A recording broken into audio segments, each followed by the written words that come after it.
విద్యార్థులారా, ఇప్పుడు నేను మీకు రేపు ఉదయం కార్యక్రమాల గురించి చెప్పబోతున్నాను.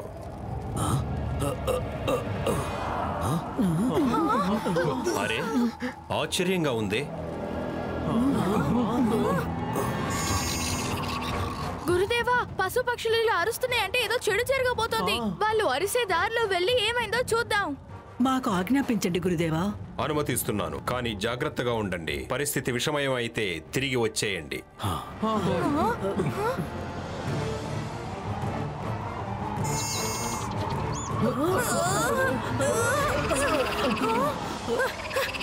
మిత్రమా, వాతావరణం ఎందుకు ఇలా మారుతుంది? మీ అందరూ ఎందుకు ఇంత భయపడుతున్నారు? నన్ను చూసి మీరు భయపడకండి, నేను మీ మిత్రుడినే. నేను నిన్ను చూసి కాదు, నీ వెనకాల ఉన్న దాన్ని చూసి భయపడుతున్నాను.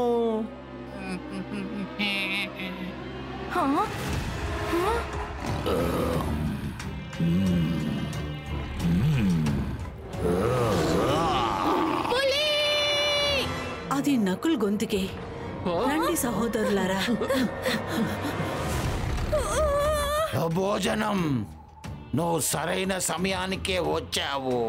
నేను ఎన్నో రోజుల నుంచి చాలా ఆకలితో ఉన్నాను. పులి మహారాజా, మీరు అడవి మహారాజు కదా. నేను మీ అతిథిని. అతిథుల్ని దైవంతో సమానం అంటారు. మేము అతిథి దేవో భవ అని అంటాము.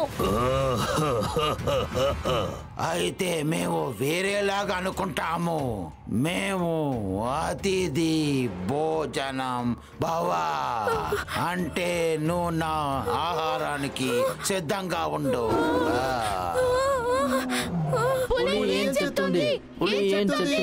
వాళ్ళ భాష వేరే అని అది అంటోంది.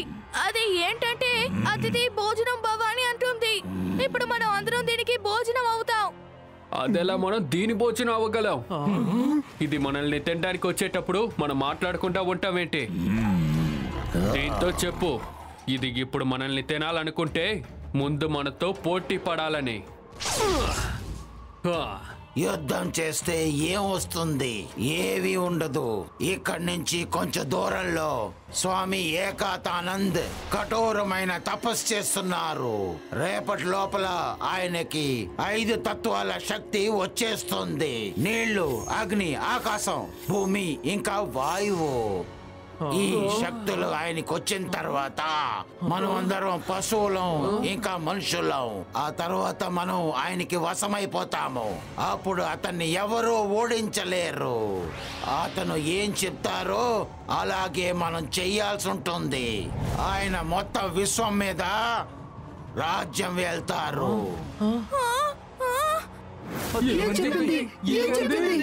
ఒక తపస్వి జపం చేస్తున్నారు. మనందరినీ స్వీకరిస్తారంట. ఏంటి? వినండి, పుణ్యం సంపాదిస్తానికి ఒక అవకాశం ఉంది. నాకు భోజనంగా మారి నా కడుపుని నింపండి. అప్పుడు మీకు పుణ్యం దొరుకుతుంది. రేపటి విషయాన్ని మనం జీవించే దాన్ని బట్టి ఉంటుంది. సరే, చెప్పేది విను.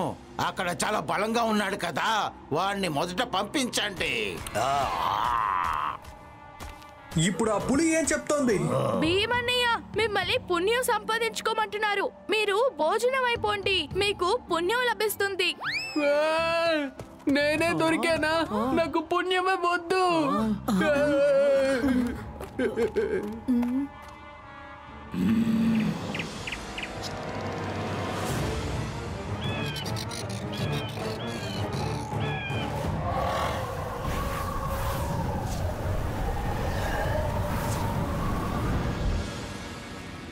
పులికోటి కూడా అంది. ఏకనందుడు తన తపోబలంతో తన చుట్టూ 4 వైపులా అగ్ని కవచం ఏర్పరచుకున్నారు. ఏ మానవుడైనా ఏ జంతువు అయినా ఆ ప్రదేశాన్ని తెలియకుండా ఆయన ప్రవేశిస్తే భస్మం అయిపోతారంట. మనం ఎలాగైనా ఆయన తపస్సుని భంగం చేయాలి, లేకపోతే అనర్థాలు జరుగుతాయి. గురుగారు, మీరు మాకు ఆజ్ఞ ఇవ్వండి. నేను దురజాసుడికి పుత్రుడిని, హస్తినాపురానికి యువరాజుని. దేనికి భయపడను. అది ఎవరైనా సరే వారిని ఖచ్చితంగా శిక్షిస్తాను.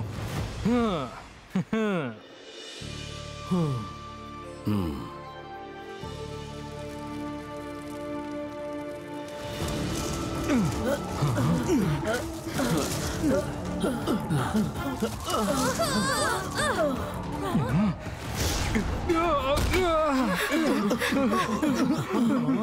తపస్వి, నువ్వు ఎవరివైనా సరే, ధృతరాష్ట్రుని పుత్రుడు హస్తినాపురం యువరాజు వస్తున్నాడు. ఆయన్ని ప్రవేశించనివ్వండి, లేదంటే మీరు దండింపబడతారు.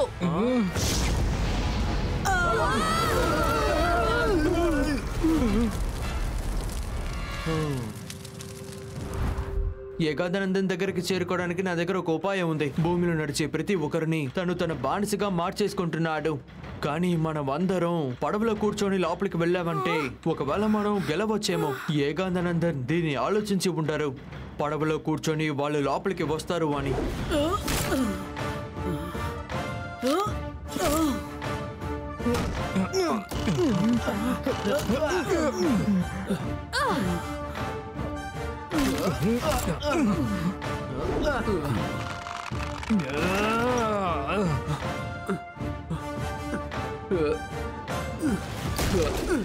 అర్జున, నీ ముందు చూపుకు నేనెంతో గర్వపడుతున్నాను. ఖచ్చితంగా ఏకానందుని వల్ల ఊహించడం సాధ్యం కాదు. పడవ పైన రావచ్చనే విషయం. వెళ్ళిరండి. గురుదేవా, మేము వెళ్ళడానికి మాత్రం మీరు మాకు అనుమతించండి. ఏదైనా కారణం వల్ల ఈ ఉపాయం పనిచేయలేదంటే మీరు వేరే ఏదైనా ఆలోచించాల్సిందే గురుదేవా. కాబట్టి మీరు జాగ్రత్తగా ఉండడం చాలా ముఖ్యం. విజయీ భవ.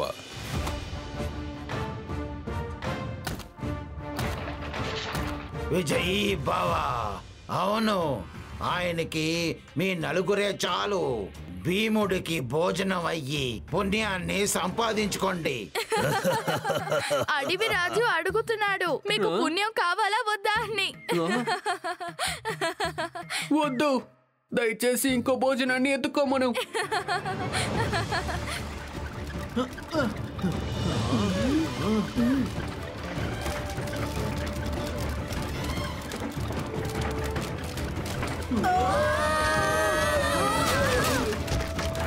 సోదరులారా, ఆ తెడుని గాల్లో వదిలేయండి.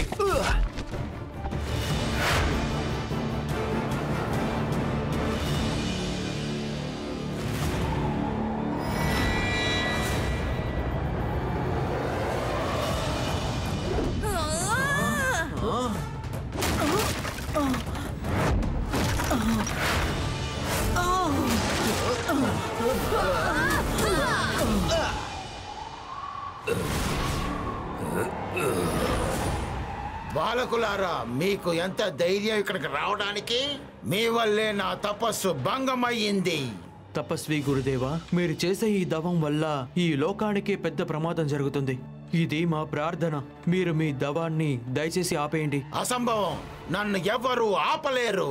మీరు ఇక్కడికి రావడానికి యుక్తిని ఉపయోగించి ఇక్కడికి వస్తారని నేను అస్సలు అనుకోలేదు. కానీ ఇప్పుడు మీరు ఇక్కడి నుంచి అస్సలు వెళ్ళలేరు. తపస్వి గురుదేవా, ఈ లోకానికి మంచి ఆలోచించే మేము ఈ నిర్ణయం తీసుకున్నాము. కానీ మీరు ఈ దవాన్ని ఆపలేకపోతే ఆ తర్వాత మేము మాతో యుద్ధం చేయాల్సి వస్తుంది. ఖచ్చితంగా యుద్ధం జరిగి తీరుతుంది. నా తపస్సుని భంగం చేసినందువల్ల మీరు పరిణామాన్ని అనుభవించాల్సిందే.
ఇక్కడ నేను చూసుకుంటాను. నేను ఇప్పుడు అతన్ని అంతో చేస్తాను.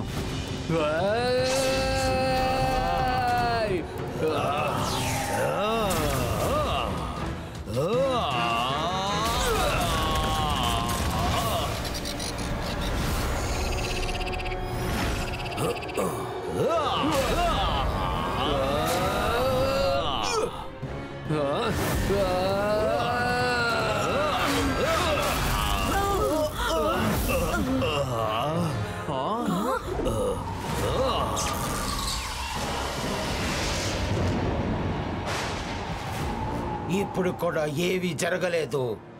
మీరందరూ నాలో చేరిపోతే అప్పుడు కూడా నన్ను మీరు ఓడించలేరు. ఈ బాలకుల్ని తీపి మాటలతో మాయపరచాల్సి ఉంటుంది. మిమ్మల్ని చూస్తుంటే మామూలు మనుషుల్లా లేరు. ఏ పనాగంతో మీరు నన్ను చూడటానికి వచ్చారో దాన్ని ప్రశంసించాలి. మిమ్మల్ని మీరు పరిచయం చేసుకోండి.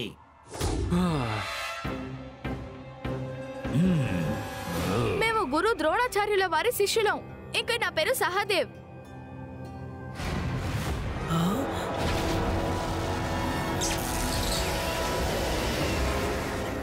ఆయన మన్ని బుద్ధి లేనివాడిగా చేస్తున్నాడు. భూమి, ఆకాశం, అగ్ని అంతా ఆయన నెత్తి మీదే కూర్చుంది.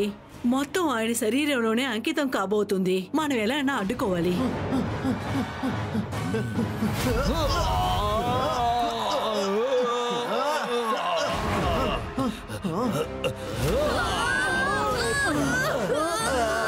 ఒక్క క్షణాన్ని నన్ను వదిలేయండి. ఒక్క నిమిషం నన్ను వదిలేయండి.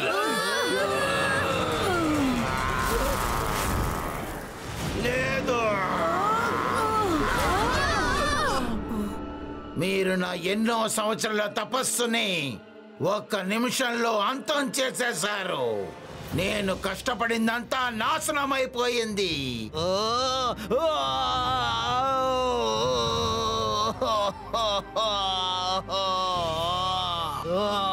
మమ్మల్ని మీరు క్షమించాలి. మాకు వేరే మార్గం కనిపించలేదు.